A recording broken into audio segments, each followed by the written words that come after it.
नमस्कार दोस्तों, आज की क्लास में संविधान संशोधन से संबंधित अति महत्वपूर्ण प्रश्नों पर चर्चा करने वाले हैं। और दोस्तों यकीन मानिए, अगर ये पूरे प्रश्न आपने देख लिए तो आपकी एग्जाम में एक भी क्वेश्चन संविधान संशोधन से बाहर नहीं जाएगा। तो बिना किसी देरी के सबसे पहला क्वेश्चन आपके सामने आता है कि संविधान के किस भाग और अनुच्छेद में संविधान संशोधन की प्रक्रिया का उल्लेख है। मोस्ट इंपोर्टेंट क्वेश्चन है। तो दोस्तों याद रखना है, जो संविधान का भाग 20 है और अनुच्छेद 368 है, इन दोनों में संविधान संशोधन से संबंधित प्रावधान है। तो अगर हम देखें ऑप्शन नंबर डी, तो संविधान के भाग 20 और अनुच्छेद 368 में संविधान संशोधन से संबंधित प्रावधान है। ऑप्शन नंबर डी इसका राइट आंसर होगा। अगला क्वेश्चन, भारतीय संविधान की कौन सी विशेष व्यवस्था दक्षिण अफ्रीका के संविधान से ली गई। मोस्ट इंपोर्टेंट क्वेश्चन है दोस्तों। अगर हम बात करें संविधान संशोधन की प्रक्रिया की, तो दोस्तों याद रखना है, जो संविधान संशोधन की प्रक्रिया है ये भारत के संविधान में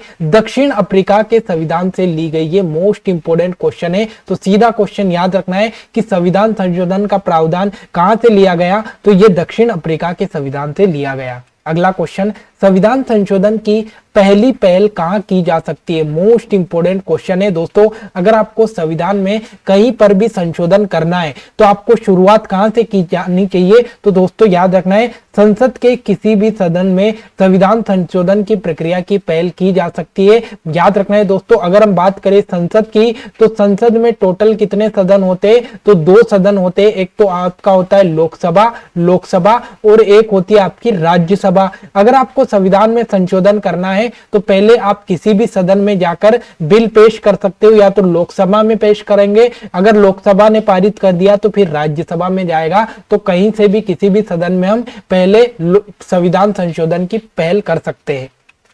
अगला, संविधान के अधिकांश अनुच्छेद को संशोधित करने के लिए कौन सी प्रक्रिया को अपनाया जाता है। तो दोस्तों याद रखना है, संविधान के जो अनुच्छेद है अगर इनमें संशोधन करना है तो संविधान संशोधन की जो प्रक्रिया है वो साधारण बहुमत वाली प्रक्रिया को अपनाया जाएगा। साधारण बहुमत वाली प्रक्रिया को अपनाया जाएगा। अगला क्वेश्चन, भारतीय संविधान के अधिकांश अनुच्छेद को किसके द्वारा संशोधित किया जाता है। तो याद रखना है दोस्तों, संविधान में संशोधन करने का जो अधिकार है वो केवल और केवल किसके पास है, संसद के पास है। और दोस्तों याद रखना है, मैंने अभी आपको बताया था संसद में सदन तो 2 आते हैं, लेकिन संसद में कितनी चीजें आते हैं, तो एक तो राष्ट्रपति आते हैं संसद में, दूसरा आता है आपका कौन, लोकसभा आती है, और तीसरे नंबर पर कौन आता है, राज्यसभा आती है। तो ये 3 चीजें आपकी संसद में आती है। अगर आपको संविधान में संशोधन करना है तो मान लिया आपने लोकसभा से शुरुआत की है, तो लोकसभा में अगर पारित हो गया बिल तो राज्यसभा में जाएगा, और राज्यसभा में पारित होने के बाद अंतिम रूप से राष्ट्रपति के पास जाएगा,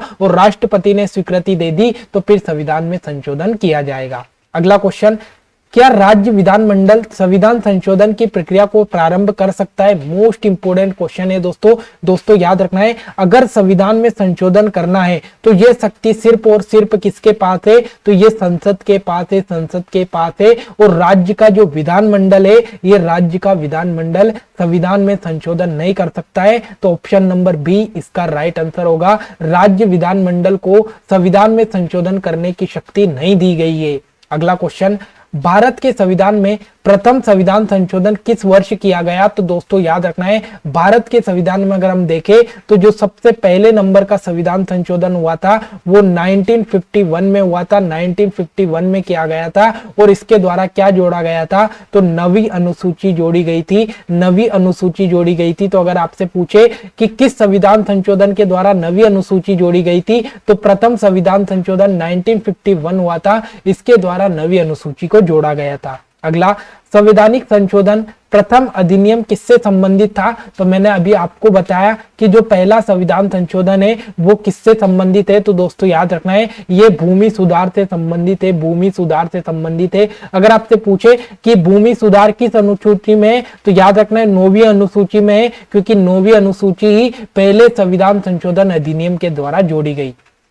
अगला, नागालैंड को किस संशोधन द्वारा राज्य का दर्जा प्रदान किया गया। तो दोस्तों याद रखना है, जो आपका 13वां संविधान संशोधन था, इस 13वें संविधान संशोधन के द्वारा क्या किया गया, तो जो नागालैंड है, इस नागालैंड को राज्य का दर्जा दिया गया। अगला क्वेश्चन, किस संशोधन द्वारा पंजाब और हरियाणा राज्यों को पुनर्गठित करके चंडीगढ़ को केंद्र शासित प्रदेश बनाया गया? मोस्ट इंपोर्टेंट क्वेश्चन है। सीधा क्वेश्चन पूछेगा कि किस संविधान संशोधन के द्वारा चंडीगढ़ को केंद्र शासित प्रदेश बनाया, तो दोस्तों याद रखना है 18वां संविधान संशोधन था जिसके द्वारा चंडीगढ़ को केंद्र शासित प्रदेश का दर्जा दिया गया। मोस्ट इंपोर्टेंट क्वेश्चन है। अगला क्वेश्चन, सिंधी भाषा को किस संविधान संशोधन द्वारा शामिल किया गया? मोस्ट इंपोर्टेंट क्वेश्चन है दोस्तों। आपसे सीधा क्वेश्चन पूछेगा कि सिंधी भाषा को किस संविधान संशोधन के द्वारा भारतीय संविधान में शामिल किया गया? तो 21वां संविधान संशोधन हुआ था। इसी 21वें संविधान संशोधन के द्वारा सिंधी भाषा को भारतीय संविधान में शामिल किया गया।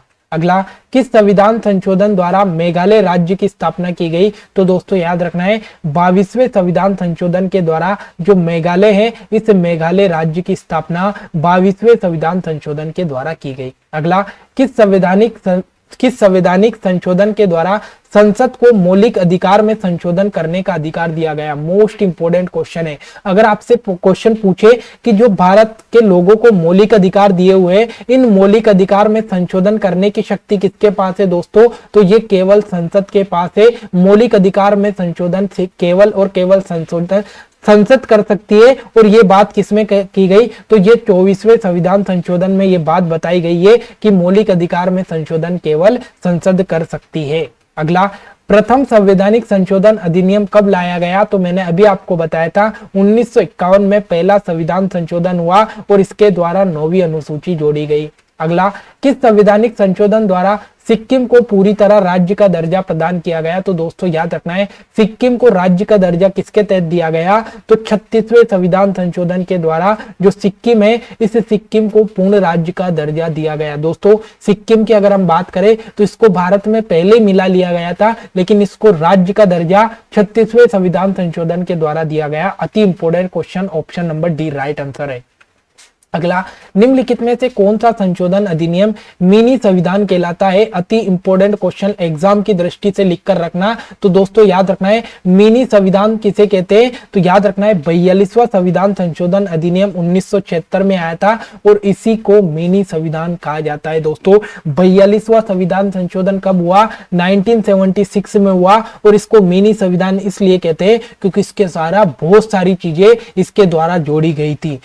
अगर हम बात करें तो किस संविधान संशोधन द्वारा भारत की प्रस्तावना में समाजवादी तथा धर्मनिरपेक्ष शब्द जोड़े गए? मोस्ट इंपोर्टेंट क्वेश्चन है दोस्तों। अगर हम बात करें तो 42वां संविधान संशोधन 1976 में आया, 1976 में आया और इसके द्वारा जो भारत का संविधान की प्रस्तावना है इसमें 3 शब्द जोड़े गए। पहला शब्द हो गया समाजवादी, दूसरा शब्द हो गया आपका कौन सा? धर्मनिरपेक्ष, और तीसरा शब्द इसमें जोड़ा गया अखंडता। अखंडता, तो ये 3 शब्द जोड़े गए आपके 42वें संविधान संशोधन 1976 के द्वारा संविधान की प्रस्तावना में। अगला क्वेश्चन, शिक्षा को किस संविधान संशोधन के द्वारा राज्य सूची से समवर्ती सूची में जोड़ा गया? Most important question. अगर आपसे पूछे कि जो शिक्षा है इस शिक्षा का संबंध किस सूची से है? तो दोस्तों याद रखना है ये समवर्ती सूची से है। समवर्ती सूची से संबंधित है आपकी क्या? तो शिक्षा। ये क्वेश्चन भी एग्जाम में पूछा गया। फिर आपसे पूछे कि शिक्षा को किस संविधान संशोधन के द्वारा राज्य सूची से हटाकर समवर्ती सूची में जोड़ा? तो ये 42वें संविधान संशोधन के द्वारा जो शिक्षा है इसे समवर्ती सूची में जोड़ा गया। अगला क्वेश्चन, भारतीय संविधान के किस संशोधन द्वारा नागरिकों के मौलिक कर्तव्य को सम्मिलित किया गया? अति इंपोर्टेंट क्वेश्चन है दोस्तों। तो याद रखना है भारत के संविधान में जो मौलिक कर्तव्य है दोस्तों, ये मौलिक कर्तव्य की अगर हम बात करें तो ये भारत के संविधान में 42वें संविधान संशोधन 1976 के तहत जोड़े गए। मोस्ट इंपोर्टेंट क्वेश्चन याद रखना है, मौलिक कर्तव्य 42वें संविधान संशोधन द्वारा जोड़े गए। अगला क्वेश्चन, दल बदल विधेयक कानून किस संविधान संशोधन विधेयक से संबंधित है? मोस्ट इंपोर्टेंट क्वेश्चन है दोस्तों। अगर हम बात करें दल बदल विधेयक कानून की तो ये भारत के संविधान में 52वें संविधान संशोधन के द्वारा जोड़ा गया। तो मोस्ट इंपोर्टेंट क्वेश्चन है, दल बदल विधेयक कानून किससे संबंधित है? तो 52वें संविधान संशोधन से संबंधित है। अगला, संविधान के किस संशोधन द्वारा वोट देने की आयु 21 से घटाकर 18 वर्ष की गई? तो दोस्तों याद रखना है, संविधान में एक संशोधन हुआ था, वो है 61वां संविधान संशोधन सन 1988 में होता है और इसी के द्वारा क्या किया गया था, तो जो वोट डालने की उम्र है ये 21 साल से घटाकर कितना वर्ष कर दी गई थी? 18 वर्ष कर दी गई थी। 61वां संविधान संशोधन सन 1988 में होता है। Option number C right answer है। अगला, निम्नलिखित में से किस समिति की रिपोर्ट के आधार पर 42वें संविधान संशोधन अधिनियम 1976 को तैयार किया गया? तो याद रखना है दोस्तों, एक समिति आई थी जिसका नाम है सरदार स्वर्ण सिंह समिति, और सरदार स्वर्ण सिंह समिति की अगर हम बात करें तो इसी ने क्या किया था, तो 42वें संविधान संशोधन 1976 का प्रारूप तैयार किया था। इसी के तहत 42वां संविधान संशोधन हुआ था। और अगर आपसे पूछे कि जो मौलिक कर्तव्य किसके तहत जोड़े गए थे, तो सरदार स्वर्ण सिंह समिति के द्वारा ही मौलिक कर्तव्य 42वें संविधान संशोधन के तहत भारतीय संविधान में जोड़े गए थे। अगला, वन को राज्य सूची से समवर्ती सूची में किस संशोधन के द्वारा जोड़ा गया? अब अगर आपसे पूछे कि जो वन है ये वन किस सूची का विषय है, तो याद रखना है वन किस सूची से संवर्धित है, तो ये समवर्ती सूची में आता है, समवर्ती सूची में आता है। और ये समवर्ती सूची में किस संशोधन के तहत जोड़े गए, तो 42वें संविधान संशोधन के तहत जो वन है इस वन को राज्य सूची से हटाकर किसमें जोड़ा? समवर्ती सूची में जोड़ दिया गया। अगला, किस संविधान संशोधन अधिनियम द्वारा स्वतंत्रता के मौलिक अधिकारों की संख्या 7 से घटाकर 6 कर दी? अति इंपोर्टेंट क्वेश्चन लगाकर लिख लेना दोस्तों। पहले अगर हम बात करें तो पहले हमारे पास टोटल कितने मौलिक अधिकार थे, तो पहले हमारे पास 7 मौलिक अधिकार थे। फिर क्या हुआ, तो फिर एक संविधान संशोधन आया जिसका नाम है 42वां संविधान संशोधन 1976 आता है। और इसने क्या किया, तो इसने मौलिक अधिकारों की संख्या घटाकर कितनी कर दी, इसने 6 मौलिक अधिकार हमारे पास कर दिए, तो 7 से घटाकर 6 कर दिए। फिर आपसे पूछेगा किसने कौन सा मौलिक अधिकार हटाया गया, तो जो संपत्ति का अधिकार था, संपत्ति का अधिकार था, इस संपत्ति के अधिकार को हटा दिया गया, संपत्ति के अधिकार को मौलिक अधिकार से हटा दिया गया। तो इस प्रकार वर्तमान में हमारे पास टोटल 6 मौलिक अधिकार बचे हैं। अगला, किस संविधान संशोधन अधिनियम द्वारा लोकसभा के कार्यकाल को 6 वर्ष से घटाकर 5 वर्ष कर दिया? मोस्ट इंपोर्टेंट क्वेश्चन है दोस्तों। पहले अगर हम बात करें तो जो लोकसभा के सदस्य थे इनका कार्यकाल पहले 6 वर्ष था, लेकिन फिर एक क्या आया, तो एक संविधान संशोधन हुआ जो था 44वां संविधान संशोधन, और ये 1978 में आता है, 1978 में आता है। और इसने क्या किया, तो इसने कार्यकाल को 5 वर्ष का कर दिया। तो 44वें संविधान संशोधन के द्वारा लोकसभा का कार्यकाल 6 वर्ष से घटाकर 5 वर्ष कर दिया गया। अगला क्वेश्चन, निम्नलिखित में से किस संस्था का संबंध 74वें संविधान संशोधन से है? तो दोस्तों याद रखना है 74वें संविधान संशोधन की हम बात करें तो ये 1993 में आता है, 1993 में आता है। और इसका संबंध किससे है, तो इसका संबंध नगर पालिका से है, नगर पालिका से है। तो याद रखना है 74वां संविधान संशोधन किससे है, तो याद रखना है नगर पालिका से। और अगर आपसे पूछ ले 73वां संविधान संशोधन किससे है, तो याद रखना है 73वां संविधान संशोधन ग्राम पंचायत से संबंधित है, ग्राम पंचायत से संबंधित है। दोनों इंपोर्टेंट संविधान संशोधन है, 73वां ग्राम पंचायत से और 74वां नगर पालिका से। अगला, निम्नलिखित में से कौन सा संशोधन केंद्र शासित प्रदेश दिल्ली को राष्ट्रीय राजधानी क्षेत्र में परिवर्तित करता है? मोस्ट इंपोर्टेंट क्वेश्चन है दोस्तों। तो याद रखना है जो दिल्ली है इस दिल्ली को राष्ट्रीय राजधानी क्षेत्र में परिवर्तित करने के लिए 69वां संविधान संशोधन लाया गया था। ये इंपोर्टेंट क्वेश्चन अति इंपोर्टेंट लगाकर लिख लेना। अगला क्वेश्चन, किस संविधान संशोधन द्वारा मणिपुर, नेपाली और कोंकणी इन तीनों भाषाओं को शामिल किया गया? तो दोस्तों याद रखना है भारत के संविधान में 71वां संविधान संशोधन आता है और 71वें संविधान संशोधन के तहत भारत के संविधान में 3 भाषाएं जोड़ी जाती है। एक आती है आपकी मणिपुरी, दूसरी आती है नेपाली और तीसरी आती है कोंकणी। तो तीनों भाषाओं की अगर हम बात करें तो ये 71वें संविधान संशोधन के तहत जोड़ी जाती है। अगला, भारतीय संविधान के किस संशोधन द्वारा 6 वर्ष से 14 वर्ष की उम्र के बच्चों के लिए शिक्षा के अधिकार को मूल अधिकार बनाया गया? मोस्ट इंपोर्टेंट क्वेश्चन है दोस्तों। तो दोस्तों याद रखना है एक संविधान संशोधन आया था 85वां संविधान संशोधन, और 85वां संविधान संशोधन सन 2 या 5 में के लगभग आया था। तो ये अगर हम बात करें तो इसके तहत क्या हुआ था, तो इसने 6 से 14 वर्ष के जितने भी बच्चे हैं इनको क्या किया, शिक्षा के अधिकार को जो था, इनके शिक्षा के अधिकार को मूल अधिकार बना दिया। तो ये 85वें संविधान संशोधन के द्वारा हुआ। अगला, निम्नलिखित में से किस संशोधन द्वारा बोडो और डोंगरी भाषा को 8वीं अनुसूची में शामिल किया गया? मोस्ट इंपोर्टेंट, सबसे इंपोर्टेंट क्वेश्चन तो ये याद रखना है कि जो 8वीं अनुसूची है, 8वीं अनुसूची है, इस 8वीं अनुसूची का संबंध किससे है? तो याद रखना है दोस्तों, 8वीं अनुसूची का संबंध राजभाषा से, राजभाषा से। फिर अगर आपसे पूछे कि जो बोडो डोंगरी है इनको किस संविधान संशोधन के तहत 8वीं सूची में शामिल किया गया? तो दोस्तों याद रखना है, एक संविधान संशोधन आया था, 92वां संविधान संशोधन, और 92वें संविधान संशोधन के द्वारा क्या हुआ था, 4 भाषाओं को 8वीं अनुसूची में जोड़ा गया था। पहली तो आपकी हो गई कौन सी, बोडो, दूसरी होगी आपकी डोंगरी,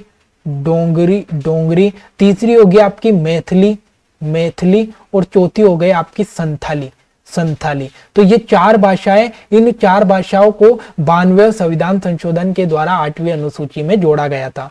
अगला क्वेश्चन, किस संविधान संशोधन अधिनियम द्वारा अनुसूचित जनजातियों के लिए एक प्रथम राष्ट्रीय आयोग की स्थापना की जाएगी? मोस्ट इंपोर्टेंट क्वेश्चन है दोस्तों। तो याद रखना है दोस्तों, एक संविधान संशोधन आया था जिसका नाम है 89वां संविधान संशोधन, और इस 89वें संविधान संशोधन के तहत क्या हुआ था, तो इसमें बताया गया था कि जो एससी और एसटी जातियां हैं इनके लिए क्या होगा, तो इनके लिए एक राष्ट्रीय आयोग बनाया जाएगा। ये बात 89वें संविधान संशोधन में की गई है। अगला, भारत के संविधान में 9वीं अनुसूची किस संशोधन अधिनियम द्वारा जोड़ा गया? तो मैंने पहले ही क्वेश्चन में आपको यह बताया था कि दोस्तों जो 9वीं अनुसूची है, ये 9वीं अनुसूची किस संविधान संशोधन के द्वारा जोड़ी गई? तो पहला संविधान संशोधन 1951 में आया था, इसके द्वारा 9वीं अनुसूची को जोड़ा गया था। अगला, संविधान के किस संशोधन द्वारा केंद्रीय मंत्रियों की संख्या लोकसभा के कुल सदस्यों का 15% सीमित की गई? मोस्ट इंपोर्टेंट क्वेश्चन है दोस्तों। एक संविधान संशोधन आया था जिसका नाम है 91वां संविधान संशोधन, और इसने क्या बोला कि जितने भी सदस्य लोकसभा में, जितने भी सदस्य किसमें है, तो लोकसभा में टोटल जो सदस्य इन टोटल सदस्यों का मात्र कितना परसेंट, मात्र 15% ही क्या बनेंगे, तो मात्र 15% ही मंत्री बनेंगे। आप सभी जानते हो कि लोकसभा में कैबिनेट मंत्री होते हैं, तो वो अब ये तो है ही नहीं कि अपनी इच्छा से कितने भी मंत्री बना दे। तो यहाँ पर संविधान में ये फिक्स कर दिया गया कि लोकसभा में जितने भी सदस्य उनका कुल 15% ही क्या बनेंगे, तो 15% लोग ही मंत्री बनेंगे। तो ये 91वें संविधान संशोधन के द्वारा बात की गई है। तो दोस्तों ये संविधान संशोधन से इंपॉर्टेंट क्वेश्चन थे जो लगातार एग्जाम में पूछे गए। सारे क्वेश्चन को कवर करने की कोशिश मेरे द्वारा की गई। अगर कोशिश अच्छी लगे तो लाइक, कमेंट, शेयर करना ना भूलें। अगली क्लास में मिलेंगे एक नए टॉपिक के साथ। जय हिंद, जय भारत।